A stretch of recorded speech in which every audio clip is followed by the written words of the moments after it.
Tara is a PhD student in social and behavioral interventions at the Center for Indigenous Health at Johns Hopkins Bloomberg School of Public Health. Her talk is titled Defining and Conceptualizing Nourishment Through Indigenous Worldviews. Please welcome our sister Tara.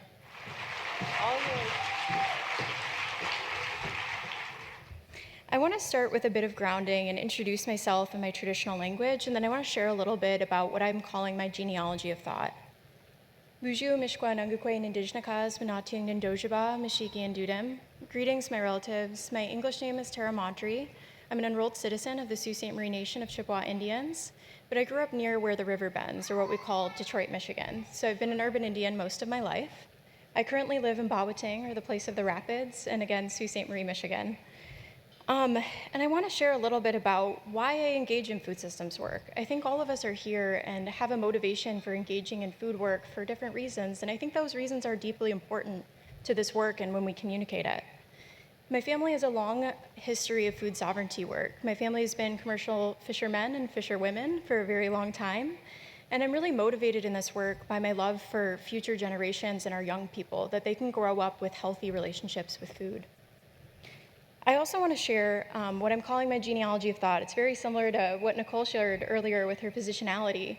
It's really my way of communicating that none of us are self-made, and I certainly am not. I'm community-made, I'm land-shaped, I'm water-shaped, and it's a way that I can stop for a moment and think about who's important to the way I think about food work. There's a lot of people that are really important to the ways we think about food work that don't necessarily make it into our academic presentations. Maybe they don't fit in our citation list, but they're deeply important into why we do this work. So I always like to pause for a moment and think about them, and I hope that you all also take a moment through this conference to think about who is important the way you think about and engage in food systems work. Okay. I also want to begin with some acknowledgements, which is maybe a little backwards. And I really am wanting to express some gratitude for my many co-authors here. You'll see a lot of names up here that are very familiar, and so many of them are here with us today. And I'm deeply grateful for them being co-conspirators in this work I do, and for being really amazing people who participated in this project and shared a lot of really amazing thoughts that we'll talk about in a minute. Speaking of my genealogy of thought, I wanted to start with a quote. Everybody, it seems like the theme today is sharing quotes from some of our family members or people that are deeply important to us. So this is a quote from one of my aunties, Shiloh Maples, and she's a great friend and food sovereignty person that I'm sure many of you are aware of if you're in the Michigan area. In her podcast, Spirit Plate, Shiloh says, "The stories of our foodways are one of the greatest testaments of Indigenous brilliance and beauty of spirit. Before we can talk about Indigenous peoples' food traditions and contemporary efforts to revitalize their food systems, we have to understand the history of disruption that makes this work necessary." We're going to start by talking about the good things.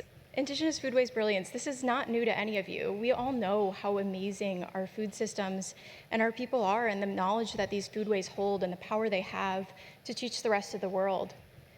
But our communities and our people have been expert and compassionate and engaged stewards of our lands, our waterways, and our more than human relatives, our plants and animals, really since time immemorial. And those knowledges are deeply important to the biodiversity and health of the planet, as Dr. Redvers shared with us earlier, but they're also responsive to changing ecosystems. As climate chaos ensues, our teachings and our place-based knowledges hold answers for how we can respond and be compassionate relatives to our food systems. And we also know our foodways are incredible facilitators of how we connect across generations. So many of us hold recipes or ways of cooking or processing foods from our parents and our grandparents, and we hope that we'll pass it on to future generations. We also know, I think again, we've talked about this a lot, but foods are not just nutrients to us. They're not just for our physical survival. That's not why we eat. We eat and engage in our foodways for our spiritual and our holistic well-being. Settler colonialism is a hard thing to talk about, but as settlers arrived in North America or Turtle Island, they brought with them a lot of things, and some of those were non-Indigenous plants and animals.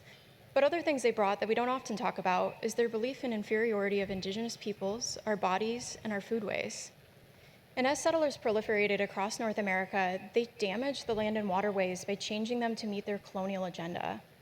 Through examples of The underlying value systems of the way they treat land and waterways are so contrary to the way Indigenous peoples think about our land and waterways. They often think about maximizing yield of crops or foods rather than thinking about, is this good for the sustainability of the environment in the long term? Also, as we all know, federal Indian policy has had deep impacts on all of our communities. Through the imposition of boarding schools, reservation lifestyles, and urban Indian relocation policies, those have all affected each of our communities. And then, of course, there is the purposeful weaponization of food against Indigenous peoples as a way to control us and a way to make us comply with the settler colonial agendas. Of course, this has had deep impacts on our foodways. Many of us have reduced or it's very hard for us to access our traditional foods and our traditional food practices. And of course, as I mentioned, many of us, the intergenerational food knowledge is so integral to our cultures. But as people were unable to practice their traditional foods, like things like ricing because of treaty rights or declining waterways, that intergenerational food knowledge has been disrupted. We also saw reduced diet quality and physical activity opportunities. It's wild ricing season out there, and I think we all know that wild ricing is a much better workout than I've ever gotten in a gym. So our traditional foodways are they're good movement opportunities. And as our foodways were disrupted, our movement opportunities were also disrupted. With the imposition of settler colonial society, of course, we also saw the increase in dietary-related chronic diseases, things like type 2 diabetes, metabolic syndrome, hypertension. And then lastly, this is really what my talk is mostly focusing on, is this imposition of dominant society food ideals and standards. What does it mean when we measure nutrition in a way that doesn't align with who we are as Indigenous peoples? I want to share a quote with you from Travis Hay, and he writes in his book, Inventing the Thrifty Gene. The science of settler colonialism is a three-step process. First, Indigenous peoples are subjected to the relocating, malnourishing, and traumatizing impacts of federal Indian policy. Second, settlers are sent on research trips to observe and gather data on the impacts of this intervention. And third, these data are interpreted and assembled in ways that blame Indigenous peoples for their own poor health outcomes. When we think about this settler colonial science, or what we often hear called deficit-based research, especially in the nutrition space, we see some very specific harms to our communities. We see that there's a failure to address the role of settler colonialism in the creation and perpetuation of the health inequities our communities face. We also see construction of narratives that Indigenous peoples are at risk, or that we make poor dietary choices. And then, of course, the definitions and measurements of health are rooted in Western values. These values don't necessarily align with what we mean when we say we want to be nourished or we want to be fed through our food systems.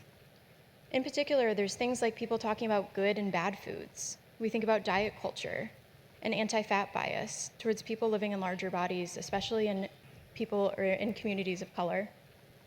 And then lastly, positioning Indigenous peoples and our bodies as a problem to be fixed through settler colonial science. These all cause significant harms to our communities.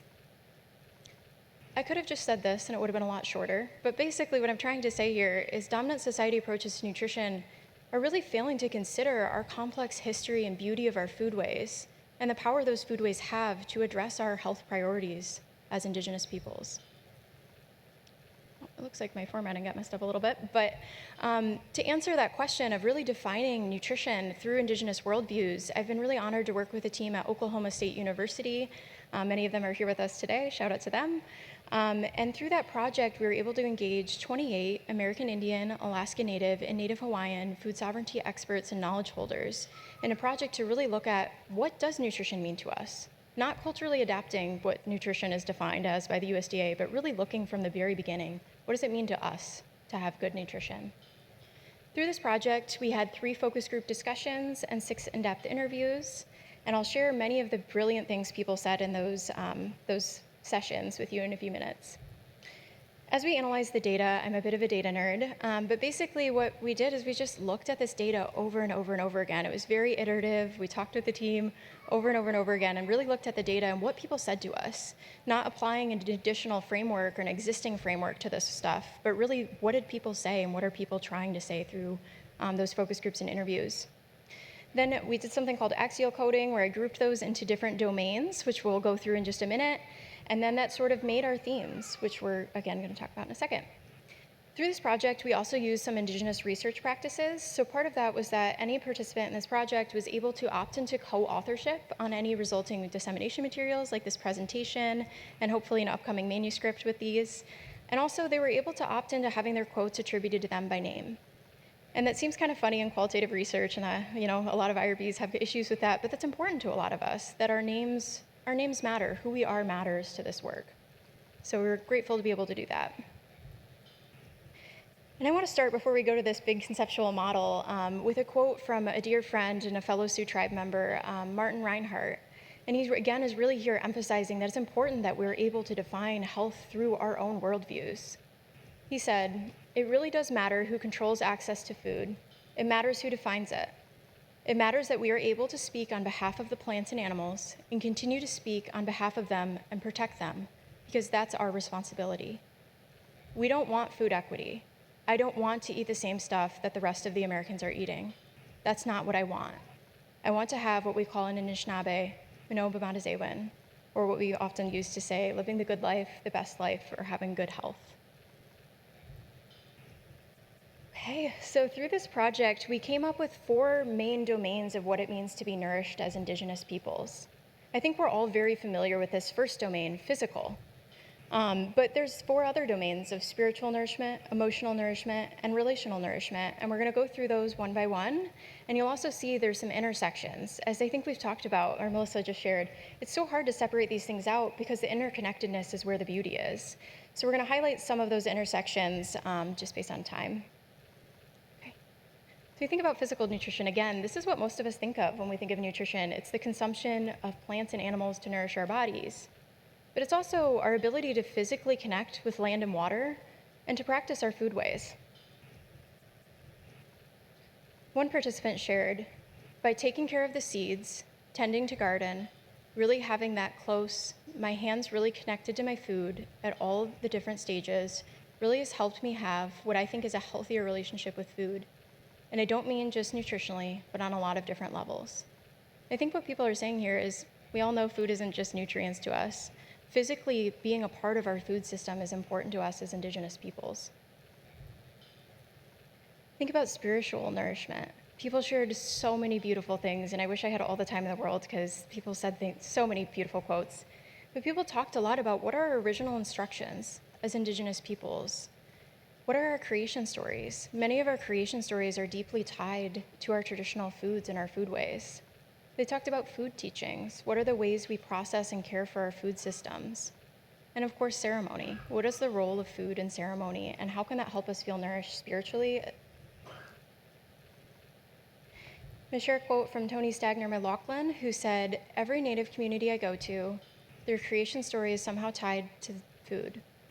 It's usually always reciprocal, and that something is sacrificing itself for the people to survive, and then in return, the people will take care of those ecosystems, the plants, the animals, the air, the water, and then they will also one day return to the land to feed those systems once again." I think what this is really emphasizing is that food, through our food systems, we're providing spiritual nourishment to ourselves, but we're also able to fulfill our relational obligations to our spirit beings. Of course, emotional nutrition. What does that mean? When we think about food, I think all of us have had really positive experiences with food, especially at this conference. I'm excited for that dinner tomorrow night. But food is a great way that we can express love and affection for one another, and that we can celebrate joy, and we can express our gratitude, again, for one another and for the foods that we're eating. Another participant said, there's also a joy that comes with being able to participate in cultural food systems. Even if you're not currently on your homelands or with other people from your tribe, you can still eat those foods, and there's still that connection. And I think many of us have experienced that, especially as we maybe move away from our home communities to pursue grad school, or because of urban Indian relocation policies, we can still eat those foods and feel that connection and that joy.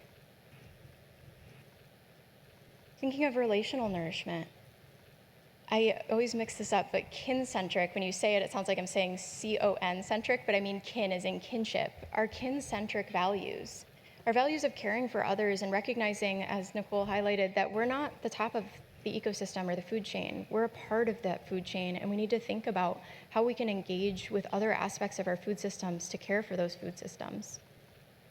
We also think about community food practices and how we can, as a community, come together to share food and process food in a way that nourishes our kinship ties and our connection to one another. I'm going to share two quotes on this because I couldn't let go of two of them. But Kateri Tuttle, who's here with us today, said, "I think it does come down to kinship systems, recognizing that we are part of this system or homelands. We evolved along with all the plants and animals to be a part of those systems, and none of us can function without the others." Another participant said, "There are certain things that can only be done together, with each other, in community. Even if it's a small group, and even practicing specific food ways like processing foods, doing it in a good way because some of those things are intended to be done in community." I'm going to briefly highlight two intersections of two different domains. So we're going to start with talking about ancestral foods, which is the intersection of physical and spiritual nourishment. And then we're going to talk about belonging and how relational and emotional nourishment can cultivate belonging. I'm going to start with a quote from another one of our greats who's here with us today, Hope Flanagan. She said, "I know, like those elder ladies when I was young, they'd always say, 'Eat those wild foods because that's the spirit you'll have.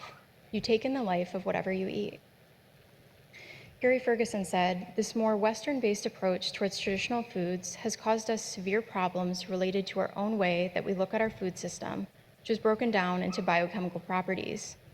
When you think of food from a cultural perspective, it's way more than just those biochemical properties. It's a connection to the spirit of the food, the animals, the plants."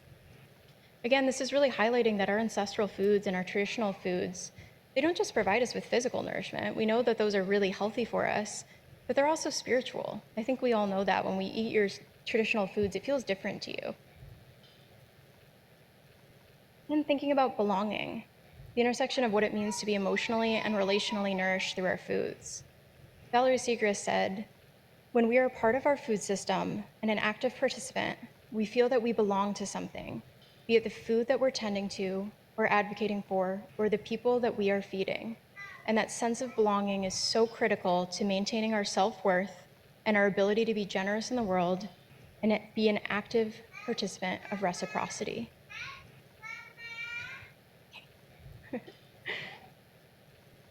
Two different intersections we're going to highlight quickly is connection across time through food and being in community through food.